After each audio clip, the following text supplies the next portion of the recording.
Good day, my name is Dila Yimibo, and you are welcome to another edition of Sharing Trade Information on Global Trade Tutor. In today's video, I'll be talking about another very interesting topic, and is the export hack for dry vegetable. Export hack for dry vegetable.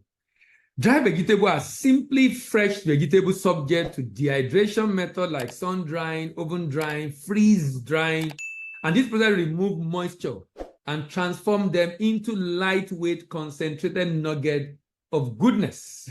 And there are different types of dry vegetables. Now, but my focus here will not be the other kind of vegetable. I'm looking at the leafy vegetables, and I'm looking at things like spinach. I'm looking at the vegetables. I'm not talking about vegetables like tomato, onion, pepper, mushroom, herbs. I'm talking about the leafy green vegetables. Leafy green vegetables. That's the focus here. Leafy green vegetables that is often used for making soup. The drying process involves sun drying through natural sunlight or air circulation or dehydration using controlled temperature and airflow. It's important that in the course of doing this, the quality is maintained. The appearance should be free from defect. So if it's green, it's still green. If it's red, it's still red. Free from defect, free from discoloration, and free from foreign matter. Maximum moisture content limits are in place to ensure shelf life and microbial growth. Shelf life and microbial growth. Some people want to keep it less than 10, some a bit more than 10% moisture in it. Chemical specification, residual level of pesticide, herbicide, and other chemicals. The level should be very low. Now, the implication of this is that means the product in question, should have been cultivated very, very, very well. Very, very, very well. And this is important because if it's not well cultivated, look at what will happen. If they put a lot of chemical in it, this is what will happen. What will happen is that you will not be able to remove it at this particular point in time when you now want to dry it. You won't be able to remove it at this particular point in time when you now want to dry it, because that thing has already been inside from beginning. And it's so important that there is a controlled, whoever is planting this vegetable, practice good agricultural practices so that whatever I'm drying eventually is good enough for consumption. Is good enough for consumption. Chemical specification, and of course, microbial specification. The count of microbia of certain bacteria and other microorganisms should be below the established threshold, particularly for food and safety, particularly in the country where you're shipping to. What is important here is to keep that moisture content very, very low. What is the benefit of dry vegetable generally? Extended shelf life, dense nutrient, convenience, requiring no pre-washing, intense flavor, lightweight and portable, so you can ship many, concentrated flavor, reduced weight and volume, enhanced nutritional value. This can be rehydrated again when you want to use it in food. It can be used to produce soup and stew, sauces, baked good, and of course in snack. Can we check out what is the demand like for vegetables in the world? Dry vegetable, 3.91 billion. Dry vegetable in the world, 3.91 billion. Who are the major buyers? Asians, followed by Europeans, folled by Americans, followed by South American. So who are the major buyer? Hong Kong, yes. 9.94%, about 10% of dry vegetable in the world go to Hong Kong. followed by Japan.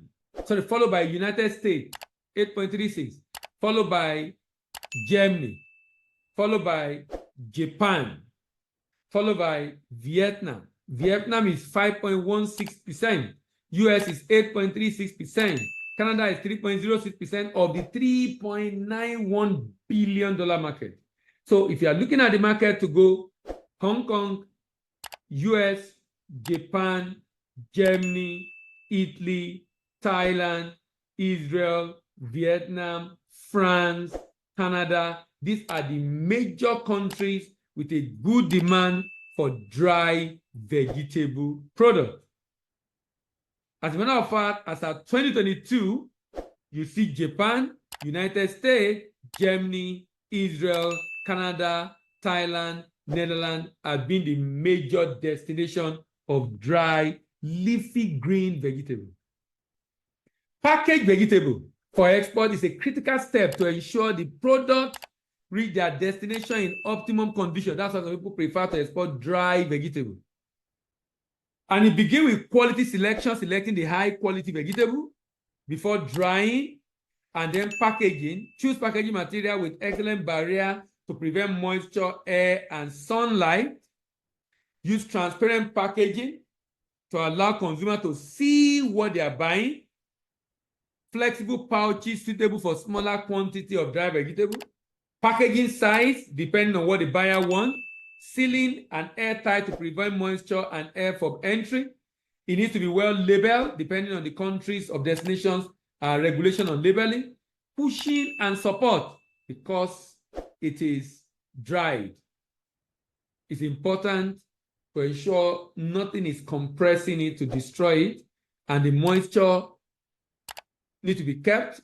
So sometimes people use desiccant and moisture absorbing packet in transit. The number of dry vegetable and total tonnage in a container vary depending on the vegetable type and density, the packaging method, the stacking efficiency. As a general rule, a 20-ton container or 20-foot container might hold about 5 to 10 tons of leafy vegetable. About 5 to 10 tons of leafy vegetable.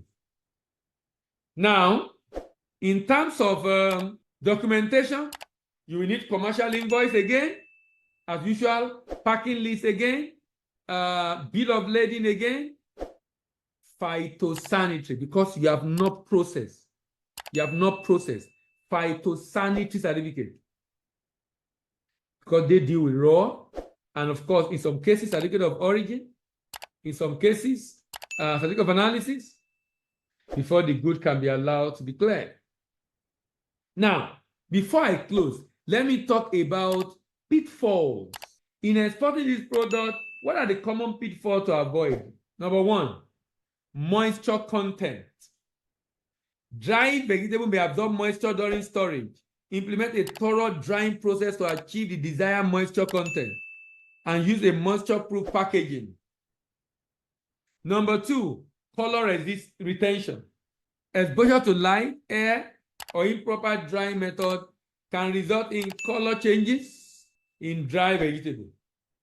Use proper drying techniques to retain the original color. Employ light-resistant packaging to protect against the color or the color degradation. Texture. Inadequate drying or improper storage condition can lead to changes in texture, making the dry vegetable too brittle or excessively tough. Control drying temperature and times to achieve desired texture. Implement proper storage condition. Infestation. Dry vegetable are susceptible to insect infestation. Implement pest control. Use pest-proof packaging materials to prevent infestation. And of course, contamination of foreign materials. Strict quality control measures during processing and packaging using sieve or screen to remove foreign matter then become very, very important. If you want to learn more about exporting dry vegetable, you can get the Export Hack. Export Hack is a 1 hour plus video that detailed all we are talking about in just about 10 minutes. We'll be spending about 1 hour explaining in detail to help you have a good understanding of what you need to put in place to be able to export fresh vegetable. If you have liked this video, give it a thumbs up. If you have a friend that needs to hear about it, share with your friends. If you're not yet in our community, click on the subscribe button. And if you have questions or you want to know how to get the full video, go to the comment section and reach out to us. My name is Diploma, but I'm your expert doctor, and I'm signing out.